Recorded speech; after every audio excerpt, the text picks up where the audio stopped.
Bienvenidos a La Legata. Hola amigos, ¿cómo están? Estamos felices de iniciar este nuevo encuentro con mis amigos, mis queridísimos amigos con los que alegamos sabroso. Fanny, una mujer impresionantemente capaz, preparada, intelectual, aguerrida, trabajadora, gran amiga.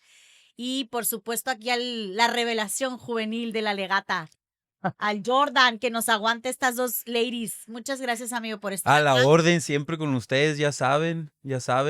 Saben que me encanta alegar, entonces que este episodio no sea uno más que seguir alegando. Así Y es. profundamente y con causa. ¿Por qué sale la gente a marchar?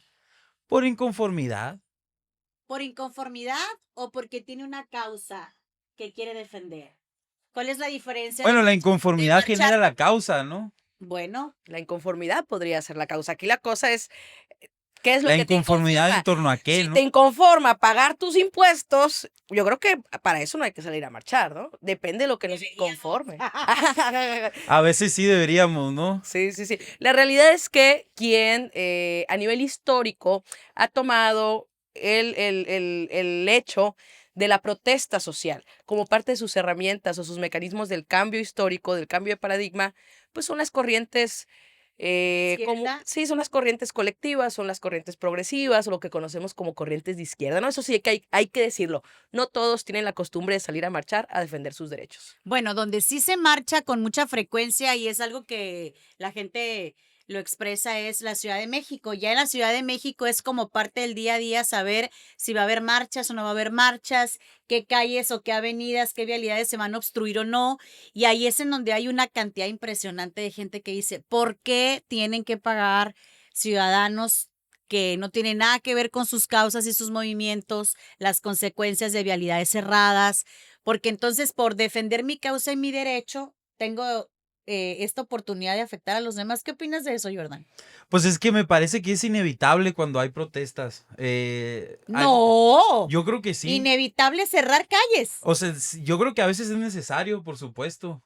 Sobre todo porque las calles es un espacio público, pues, ¿no? O sea, Pero no te puedes manifestar en un parque, no te puedes manifestar seguro sí, o sea, pero esa es la pregunta. ¿Tenemos que manifestarnos y causar afectaciones a terceros?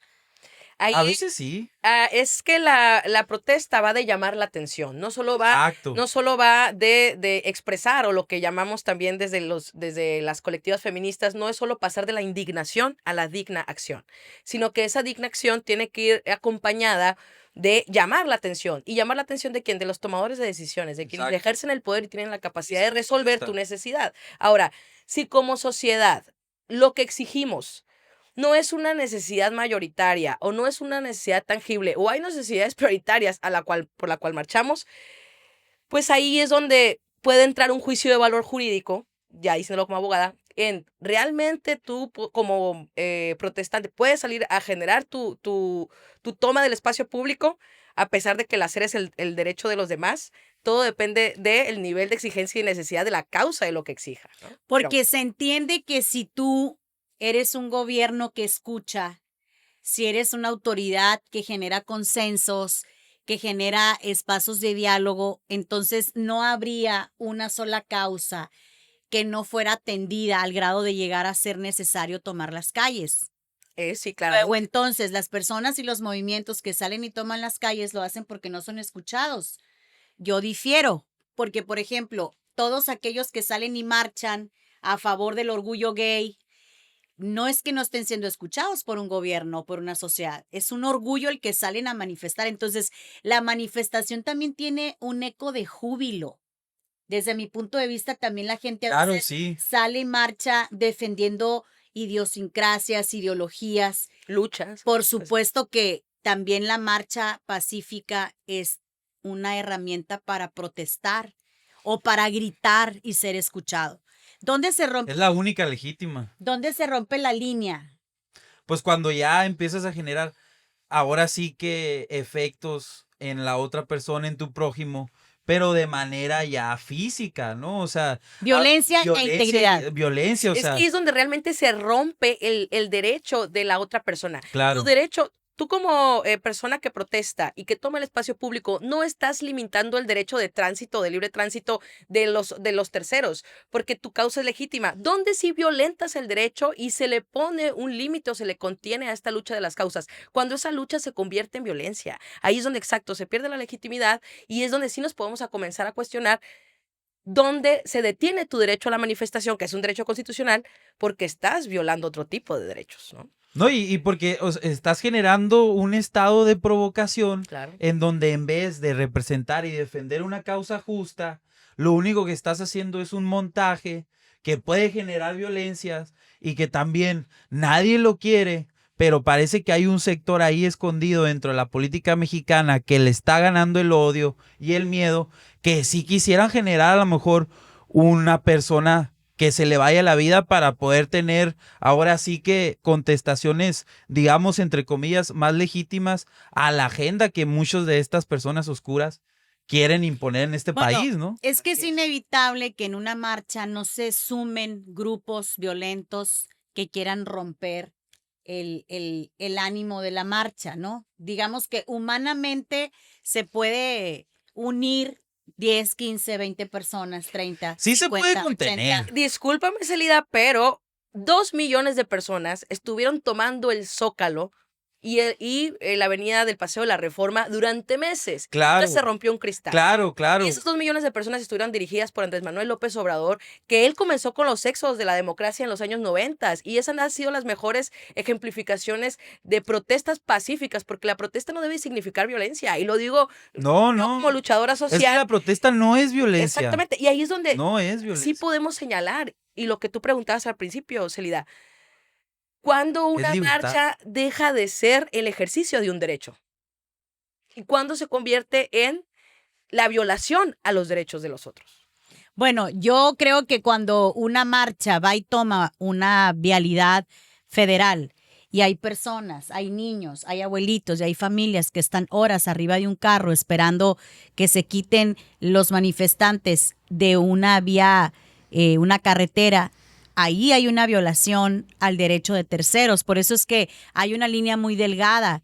Es más grave, no sabemos si hay personas enfermas, no sabemos si hay personas. Claro, sí. Entonces, por eso es que tenemos que tener claro que debe haber un marco jurídico que permita la libre manifestación, pero que no afecte a terceras personas. Ahí es en donde yo creo que es importante que sigamos analizando esto. Ahora, Pero ese marco ya respecto- existe, ¿que no? res- Tenemos que ir a pedir permiso para marchar. Tienes En que teoría. alinear por dónde va a Ajá, el marcha. ayuntamiento además tiene que, o sea, en Todo. dado caso de que Hay un de que proceso. haya un contingente, solicitas una ruta una ruta y también ahí para que el te apoye ayuntamiento. tránsito. Claro, o sea, Sol- tienen que estar Se vigilando, solicitan pues. 3 aspectos. Se le da anuncio a la policía municipal, se solicita apoyo a protección civil con el tema de vigilancia y ambulancias.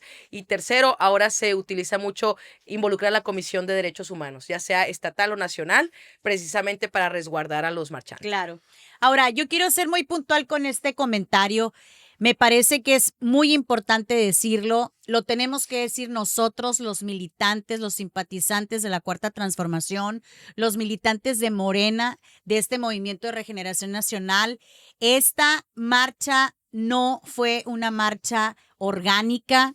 Hay elementos suficientes para poder comprobar que fue manipulada desde el principio, que hubo inversión, muchos millones de pesos, millones de bots, impresiones en diferentes redes sociales y por supuesto lo evidente, esta falta de congruencia de la oposición en donde sin importar que era una marcha de jóvenes, al final se vio plagada de personajes que están en la derecha En el golpeando basurero de la historia. Así es. sistemáticamente a nuestra presidenta Claudia Sheinbaum. Es importante y a todos los jóvenes de este país decirles que sí tienen derecho a manifestarse, que sí tienen derecho a defender sus causas, que sí tenemos que aspirar a un país con mayor seguridad, más bienestar, que se vale gritar y levantar la voz, pero lo que no se vale es que los políticos rancios de la derecha vengan a manosear sus causas. Así es, así es. Yo creo que se vale protestar, se vale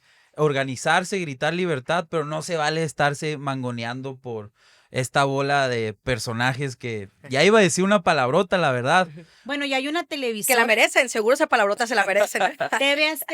TV Azteca, una televisora que le metió con todo a esta manifestación, que hemos visto a Salinas Pliego con toda una campaña en donde ya se atrevió a decir que él es presidenciable, no es capaz de pagar los 50,000 millones de pesos que debe por evasión de impuestos. Y es importante decirlo con toda claridad, no es válido que haya gente que esté señalando que no somos capaces de reconocer el éxito de una marcha. El éxito de una marcha se define no solamente en función de cuántas personas salen a la calle a marchar, cuál es la causa, quiénes fueron los oradores. Esto me encantó. No hubo Cuando oradores. lo estuve leyendo, no hubo templete, no hubo oradores, no hubo causas que se No hubo expresaran. pliego petitorio, no hubo... Nada. Algo que yo quisiera externar y que ojalá ahí el equipo técnico me ayude con las imágenes.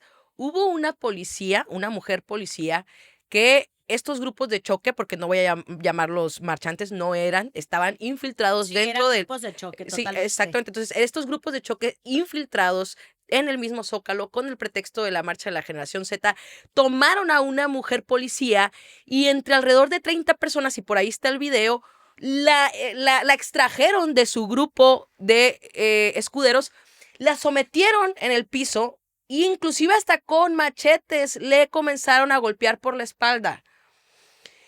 Violencia total. Eso es inclusive hasta una tentativa de feminicidio. Claro, eso ya porque- no es una protesta. Exactamente. Entonces, y no fue el caso aislado de esta mujer policía. Hubo decenas de policías, tanto varones como mujeres, lesionados. Fueron más de 100 policías lesionados. Así es, inclusive podemos ver en otras imágenes, a ver si las ponemos por ahí, cómo en estas cámaras del C5 se va captando toda la movilización que se genera en el Zócalo en esa fecha y vemos cómo las burbujas de gases, que no eran necesariamente gases que provenían de los policías, porque inclusive la presidenta Claudia Sheinbaum sale a decir a la mañanera siguiente, solo tenían escudos, las personas, los agentes de la policía que fueron a resguardar el Zócalo solo tenían escudos y vemos cómo en las cámaras del C5 el Zócalo está lleno de gases lacrimógenos. Bueno, es que ¿quién estaba lanzando los gases? ¿Y quién estaba generando el Los incendio? grupos Exacto. estaban fabricando ese momento que Exacto. había comentado. Que ahí es algo que yo quería mencionar que tú tocabas al principio, Jordan. Cuando este tipo de movimientos buscan generar un golpe, desestabilizar, ¿qué tenemos como consecuencia? No tenemos la consecuencia una lucha legítima de causas, tenemos como consecuencia la búsqueda de la no gobernabilidad. Y cuando la sociedad no... Es buscar la desestabilización. Aquí es muy importante. Desestabilización decirlo política. con todas sus letras. Es muy importante. ¿Por qué se detienen a personas? Porque la violencia que estaban generando ponía en peligro la integridad de otras personas. ¿Por qué hay detenidos? Porque evidentemente esos detenidos estaban en espacios donde había el peligro de perder la vida porque los golpes, el uso de gases, estamos viendo escenas muy violentas y Más entonces, placas, palos, machetes. ¿qué es lo que tiene que hacer el Estado? Replegarse completamente hasta que los golpes causen que una persona pierda la vida. Tiene que haber detenidos. Y es importante decirlo porque cuando una persona rompe este pacto social de la libre manifestación y de tránsito, ¿cuándo lo rompes? Cuando en ese supuesto derecho de manifestarte agredes, violentas y estás poniendo en peligro la vida de otras personas. Creo sinceramente que evidentemente esta lucha en donde estamos hablando de dos proyectos de nación, en donde todos los días tenemos que salir a defender a la Cuarta Transformación, porque las voces que están en contra de nuestro movimiento, en contra de nuestro régimen, todos los días invierten millones y millones de pesos en bots, en estrategias digitales, y por eso es importante decir sí al derecho de la manifestación, pero también sí al derecho de detener personas cuando éstas ponen en peligro la vida de otros manifestantes. Sí. Solamente eso. Y aquí, Claro. aquí tenemos una diferencia clarísima. Volvemos a las diferencias de la izquierda y de la derecha. Hablábamos de que aquellas luchas sociales de la izquierda son las que han desarrollado este derecho a la libre manifestación, pero siempre desde la perspectiva pacífica. Y yo ponía el ejemplo de los más de 2 millones de personas que estuvieron asentados en el Zócalo y en el Paseo de la Reforma, liderados por Andrés Manuel López Obrador en su momento. Y ahí hablamos de ¿Cuál derecho se limitaba, ¿no? Para esas terceras personas que no marchaban. ¿Cuál derecho? Bueno, el derecho al libre tránsito, tal vez. Los que marcharon ahora de la derecha, que protestaron en el Zócalo, atentaron contra el derecho a la vida. ¿Qué es lo que estás comentando, amiga? Con violencia, Claro. con armas blancas, con otro tipo de comportamientos violentos ajenos a lo que una marcha realmente debe de Por supuesto, representar. una marcha Entonces, no tiene que salirse del marco de los gritos, las porras, los contingentes, las cartulinas, las arengas, el evento como tal, el templete, el espacio público, la lectura de todo tu pliego petitorio. Aquí no hubo pliego petitorio. ¿no? Evidentemente todos sabemos que hay muchas causas, las causas que llevan a la presidenta Claudia Sheinbaum a decir, quiero ser presidenta de México, ¿para qué? Para seguir luchando contra las desigualdades, para seguir luchando por un país con mayor seguridad. No estamos frente a una presidenta que ignore los problemas que tiene nuestro No, país. claro que no, no, claro que no. Claro que- Estamos por el contrario, gobernando para buscar que este régimen pueda atender esas causas sociales que fueron olvidadas. Así es. Y aparte otro tema, porque si todas estas personas de la derecha que salieron a manifestarse ya tienen plataformas públicas, no solo sus partidos políticos cooptados, como el PAN, el PRI, el Movimiento Ciudadano, sino que tienen todos los medios, tienen a Typical TV, tienen TV Azteca, tienen a López Dóriga, a Loret, Televisa también, Televisa, claro. ¿no? Y aún así no les fue suficiente. ¿Por qué? Porque ellos no buscan dialogar, ellos no buscan comunicar causas, ellos no buscan informar. Ellos salieron a marchar para eso, para desestabilizar al país y para lo que tú dices, Celida, atacar a una lideresa que está demostrando que sí le importa cuidar al pueblo. ¿Y quién es el pueblo? Pues somos las mayorías, pero ¿quién salió a marchar? Las minorías. Y por eso salen rabiosos. Y yo creo que es momento de comenzar a cuidarnos como sociedad, tener esa revolución de las conciencias que nos permita discernir y darnos cuenta, porque el pueblo de México es sabio y noble y sabemos de dónde vienen esos intentos de golpe. Ahora, yo creo que sí es importante la manifestación. Yo creo que en un país en donde defendemos las libertades, la diversidad, donde somos capaces de reconocer que todos tenemos los mismos derechos, se vale salir a manifestarse. Aquí la reflexión es cuando convoques a una marcha, uno, asegúrate de que no se te filtren estos políticos corruptos rancios de la derecha. Asegúrate que tu convocatoria sea perfectamente identificable con tu causa y asegúrate de que en el momento en que tienes una marcha, esos contingentes que se suman violentos a querer romper esta armonía de una marcha, ustedes mismos, los organizadores, puedan señalar, esos no son parte de nosotros. Sí, claro. Esos se han filtrado. Y es importante porque no se vale que la derecha, que además no tiene una causa clara, lo único que quiere es que se debilite el gobierno de la presidenta Claudia Sheinbaum, que se debilite la izquierda en este país. Esa es la causa que tienen, pero ¿cuándo respondieron por la reducción de la jornada laboral? Exacto. ¿Cuándo Exacto. respondieron por los salarios mínimos? ¿Cuándo respondieron Por la por darle salud. una pensión a las Claro. mujeres? ¿Cuándo han pagado sus impuestos Claudio X González, Salinas Pliego y otros tantos millones? No, pues ya los empezaron a pagar, por eso están haciendo No, la Corte todo todavía eso. los está persiguiendo, no han pagado. Ok. Algo que yo quisiera resaltar, si es que ya estamos en las conclusiones, es precisamente cómo no debemos de permitir que la derecha o aquellos agentes antisociales diluyan nuestro derecho a la libre manifestación de las ideas, porque es un derecho constitucional y nunca lo vamos a perder. Pero todas aquellas personas que quieren hacer uso indebido de este derecho o que quieren manipular a este derecho en sí mismo, por ellos perdemos todos. ¿Por qué? Porque ahora acuerdo, resulta de que nos acuerdo. vamos enfrentando a una sociedad en la que la marcha se vuelve un elemento golpista en lugar de un elemento de búsqueda de apoyo para el gobierno. De Del gobierno. legitimidad de causas que requieren un respaldo gubernamental o que la autoridad acompañe, ¿no? Con presupuesto, con políticas públicas. Yo quisiera cerrar esta reflexión diciendo que desde Sonora levantamos la voz en la legata para defender a los jóvenes que se quieran manifestar. Condenamos a todos aquellos políticos corruptos de la derecha que se infiltran en marchas que no les pertenecen, que de alguna manera prostituyen manifestaciones y invitamos a todos los jóvenes de este país a ser cada vez más exigentes, más críticos y a no permitir que grupos de choque se infiltren en sus movimientos y en sus manifestaciones. Arriba la cuarta transformación. Arriba y di no a la violencia. Di no a la violencia. Y Muy dice- importante. Di no a la violencia y dice a la izquierda. Eso. Y sí a la libertad. Adiós. Cálmate, mi ley.